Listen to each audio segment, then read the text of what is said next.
In what was a touching tribute to all those who've lost their lives defending this country, Staten Island's 102nd annual Memorial Day Parade went off without a hitch on Monday, marking the first major event the borough has seen since the start of the coronavirus pandemic.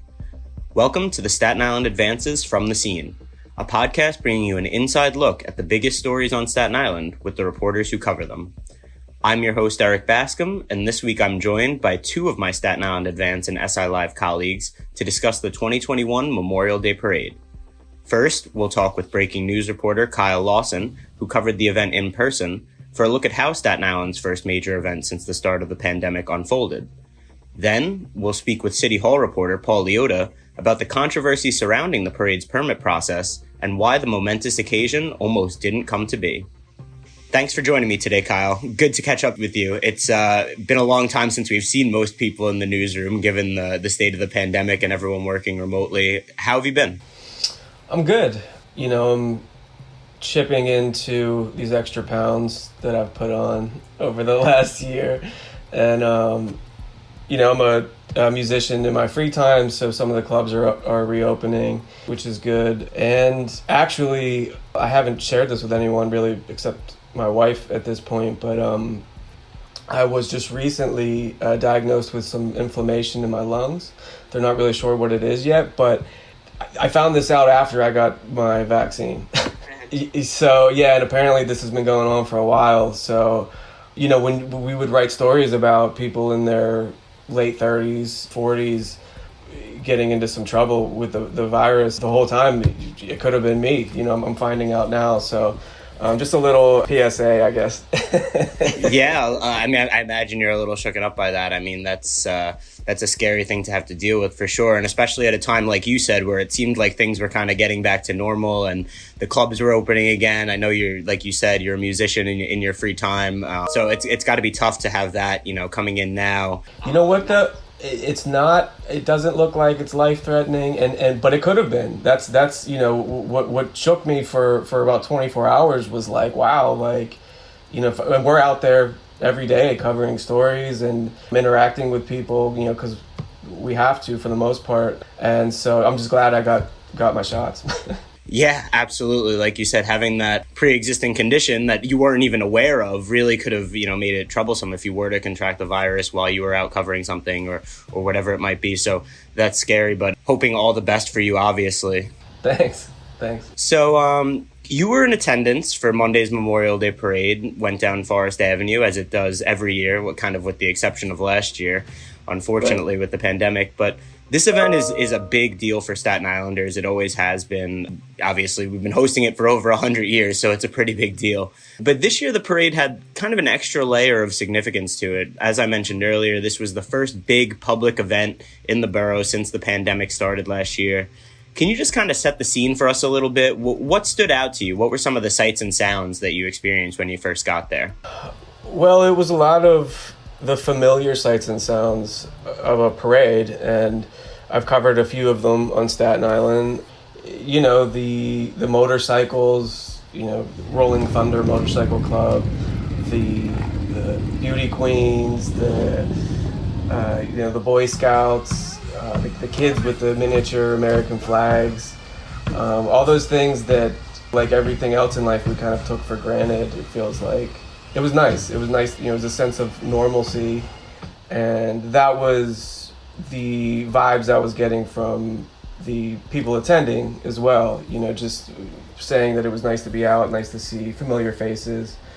Yeah, and so I imagine after everyone's been cooped up in the house for over a year, that something like this, like you said, it would feel normal, and that does have to feel nice. And what were some of these people saying to you just about being back out in a group and being able to support their community and see other people and all of that kind of stuff that comes along with a parade? Yeah, it was just how you worded it, actually. The crowd was a little thin, but energized. The folks that were there were really excited to be out and excited to be a part of something. Let me correct you, we had a convoy last year. Sure, yeah. We had a convoy, but this year, since Brooklyn and many other places are not having a parade, this is stupendous, this is beautiful. James Haynes is the acting president of the United Staten Island Veterans Organizations. And from what I see down the avenue, it's amazing. It's great. And it being also we didn't have the St. Patrick's Day parade. Everybody's out. Yeah. This is what we needed. Great. This is something New York City needed. There were some, which I'm sure, you hear this every year, guys in their 50s, 60s saying, they wish there were more younger people that came out for Memorial Day like they do maybe for St. Patrick's Day. Whether that's the case, whether there's less support now for the military among younger people, I don't know. I'm sure that's something that's been said for decades. I mean, for the most part, that was the feeling I was getting, was just people were happy to see friends, see family, neighbors, that they hadn't for a while. That's actually a very interesting point I hadn't really considered. So the Memorial Day parades, the Veterans Day stuff, you probably do see the crowd tend to skew a little bit older. Older and probably, mostly like over 35, 40, and then young kids. Yeah. I'm curious kind of what the experience was like from your perspective covering the parade, because in the past year with the pandemic, we really haven't covered any events of this magnitude. I mean, at least I haven't. We haven't been going out and covering these huge events where there's tons of people, big crowds. So what was it like for you being back in that kind of crowd? It was a nice shot of adrenaline. I forgot about that. When you're not really sure what you're going to find, who you're going to see, how the story is going to shape up in the end, because it's breaking news. I mean, it's a feature story, but it's live breaking news. So that was nice. And just kind of getting back in the car and thinking about who you talked to and what you saw and how you're going to shape that into a story. It's just, like I said, a nice little shot of adrenaline. And again, just nice to be out among people. Yeah, for sure. I've definitely seen that in the past few months, as well as I've kind of gotten back to covering some live events. After a year, it can be, for me at least, it was a little weird at first going back into a big crowd and then being there, and then some people are wearing their masks, some people aren't wearing their masks, and you're in close contact. And regardless of your vaccination status, it's probably still just a little nerve-wracking, right? Just being around that many people.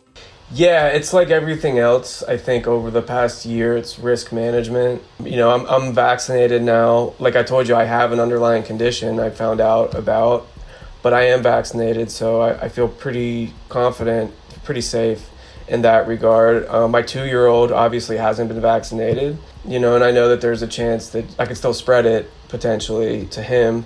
So, it doesn't seem to be too harmful to young children at this point, but there's a strain in Brazil that is killing young children, and the long-term effect, we just don't know yet. So there's always that concern. At the parade, it was mostly people without masks. It's outside. It's the summer. We saw last year, the numbers go way down, which is good. But I ran across some veterans who, they're in their 70s or served in NOM, 70s, I guess maybe 80s.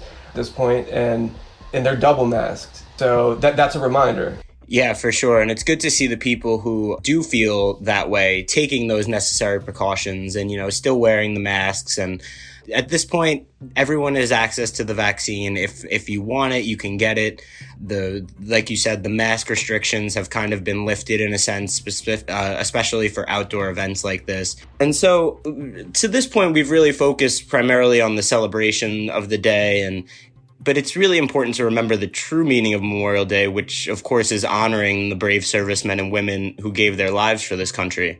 I know you spoke with Bob Olis, who is the father of the late Staff Sergeant Michael Olis, a New York resident who was killed in combat in Afghanistan at just 24 years old.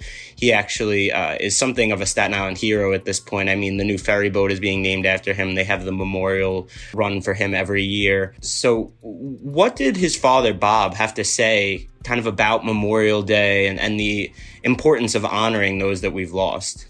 Yeah, I ran into him by chance. I had cut down a side street where marchers were lining up for the parade, and he was standing next to a sign with a picture of his son and his son's name, and self-explanatory. It gave the year when he died and that he served in Afghanistan, and that really kind of it altered the course of the story, because leading up to that, it was a celebration, and it was people coming back out, and it was people seeing each other for the first time in a while. And the way he described the holiday was that it's sad, that it's necessary, and that it gives closure to families who have lost somebody in combat, but it's not necessarily a happy holiday. And he was a combat veteran himself, served in Vietnam, and so I asked him if he had any regrets, in, I guess, not resisting his son going into the military. He was an Army Ranger, and he said, as a father, he did have, he does have regrets, but as a combat veteran himself, he understood the desire to want to serve your country, and to want to give back to your country. And I thought that was an interesting take, and it was a reminder of what the day was about. Yeah, absolutely. I mean, a lot of people think Memorial Day weekend, they think unofficial start of summer. Like I said earlier, people are going to the beach. People are having barbecues, although the weather didn't really cooperate too much this weekend, with the exception of Monday, which is good for the parade. But, people think about the cold beer and the hot dog sometimes, and they kind of forget the real meaning of the holiday, as you say, which is a somber one, but one of remembrance and one of honoring these people. And so it's really something very important. And although people are out there enjoying themselves, we also do hope that they take the time to reflect on that and think about those people that we've lost over the years.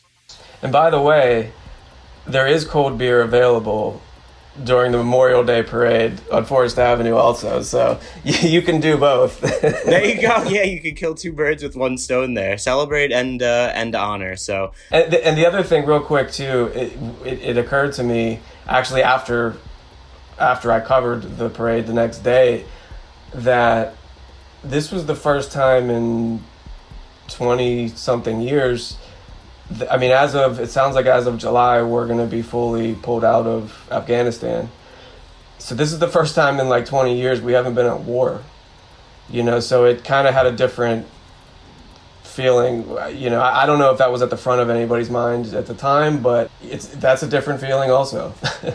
Yeah, absolutely. And it's one that we're not accustomed to necessarily here. So like you mentioned, that is kind of an interesting note moving forward, and to kind of see how it will maybe affect future parades and future celebrations and all of that kind of stuff. But it was great work that you did out there, and I really appreciate you coming on and joining us. Yeah, thank you. We'll be right back.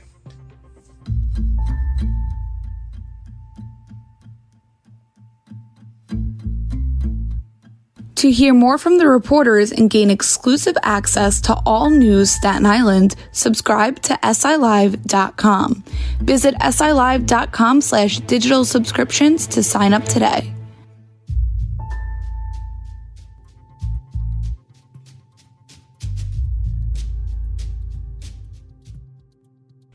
Welcome back. I'm now joined by City Hall reporter Paul Liotta to discuss the controversy that surrounded the city permit process in the week leading up to the parade. Hey, Paul, thanks for joining me today. How was your Memorial Day weekend? Pretty good, wet and cold like everybody else's, but you do what you can. So you reported earlier in May that the city had initially denied parade organizers' request for a permit for the Memorial Day parade. What reason did the city give initially for denying this permit? PD told me the next day after the story reported that they hadn't issued a permit since the pandemic started, and it was related to state executive orders from the governor, basically banning those sorts of activities. Obviously, there have been, large gatherings going on since the death of George Floyd, so I think a lot of people don't necessarily, that doesn't click for everybody. But yeah, that was the reality, that no parade permits had been issued since the start of the pandemic. Yeah, and so you mentioned that no actual permits had been issued, but organizers seem to be upset because they say that similar events had been allowed to occur in other boroughs. Can you tell us a little about some of those other events and why parade organizers were so upset that they were allowed, but then the permit for the parade was denied? Yeah, I mean, there was a specific event. There was a large, pro-legal weed march in Manhattan a few days before they reached out to us. The organizers and their attorney, essentially, they were like, why is this being allowed? But our event, which is, ostensibly a much more, somber and meaningful, parade than I would say, regardless of what you think of, legal weed, I would say the Memorial Day Parade is probably more meaningful for a lot of people. But yeah, the reality was that these large gatherings that have been happening, like the cannabis parade and like other parades that have been happening, marches that have been happening throughout the pandemic, haven't necessarily been permitted. But I think, the message that the organizers of the Memorial Day Parade were trying to relay was sort of that, we want to do this the right way. We want to do this legally with the police department's help, with the city's help, and, just have this parade that we've had for over 100 years now. Yeah, absolutely. And after that initial denial of the permit, I know many of the borough's elected officials were understandably frustrated with the city's decision. And so what were you hearing from them during that time when it was still kind of uncertain if the parade would even happen?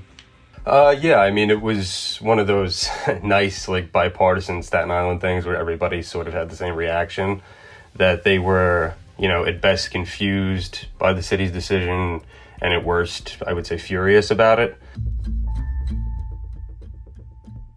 There is no rational or scientific basis behind denying outdoor permits for events any longer. This is just a jerk move.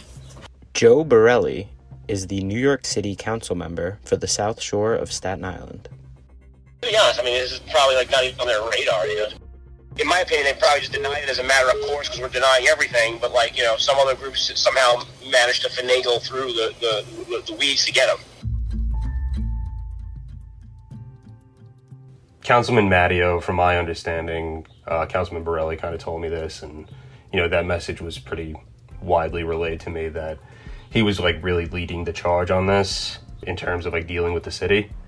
Obviously, their attorney Brendan Lantry, who's running for a judge seat right now, he represented them, and he was sort of negotiating with them behind the scenes, being like, hey, why can't we just have this parade? We want to do it the right way, all that kind of thing. But yeah, it was a very bipartisan, total just anger and confusion as to why the city wasn't allowing it. That's not something that we always see on Staten Island, right? Some of these things occur and it tends to be one side or the other advocating for something. You have either all of the Republicans pushing for something and the Democrats not really supporting it, or vice versa. So that it's really a meaningful event when it's something that everyone kind of comes together on and is in support of. So that was definitely nice to see from our local electeds. And you mentioned kind of this back and forth between the parade organizers and local attorneys. Brendan Lantry, like you mentioned, had kind of been spearheading some of that from the legal aspect from my understanding. And so after that, the city eventually reversed course, right? And they allowed the parade to happen. So what was that back and forth like? And what reason did you hear from city officials in terms of why they actually ended up changing their minds? The best way I could put it is that I can't speak for the city, but I suspect that this wasn't necessarily on their radar. The initial permit was filed in late February. They denied it April 9th. They denied the permit. And, as we got through April, it became kind of clear, the efficacy of the vaccines and that things were going to kind of start to reopen. So I think once the city got wind of this, that they knew they needed to correct it. And they did, thankfully. And yeah, it was just, the mayor mentioned on Wednesday that it was, it's one of the smaller parades. So he's been a little bit hesitant about the larger parades, West Indian Day Parade, the bigger parades in the city, that kind of thing. So I think this was, I don't want to say trial run, but it was something to kind of signify that we are coming out of the pandemic.